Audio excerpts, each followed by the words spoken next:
तर अशोक खरातने पहिली हत्या पत्रकार तुपेंची केली होती असं जितेंद्र आव्हाड यांनी म्हटलेलं आहे। खरातला वाचवण्यासाठी पैसे घेतले जात असतील असं आव्हाड यांनी म्हटले। अशोक खरातला कॅमेऱ्याच्या निगराणीखाली ठेवा असं देखील जितेंद्र आव्हाडांनी म्हटले।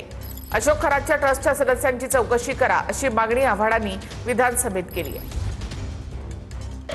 या अशोक खरातला वाचवण्यासाठी अशोक खरातने जो पहिला खून केला तो बाळू तुपे नावाच्या पत्रकाराचा केला। ते साल होतं 2007 साली। नाशिकमध्ये अतिशय शांतपणाने ही सगळी चर्चा चालू होती की असा खून झाला, पण तेव्हा कोणी ह्याच्यावर हे घेतलं नाही, गांभीर्याने दखल घेतली नाही।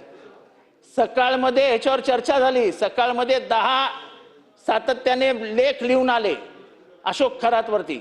म्हणजे अशोक खरात महाराष्ट्राला माहित नव्हता, पत्रकारांना माहित नव्हता, पोलिसांना माहित नव्हता, अशातला काही भाग नाही।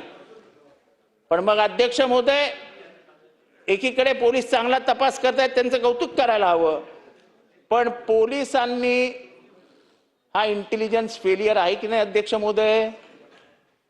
अशोक खरातची माहिती मंत्रिमंडळातील सहकाऱ्यांना द्यायला हवी होती की नव्हती अध्यक्ष महोदय?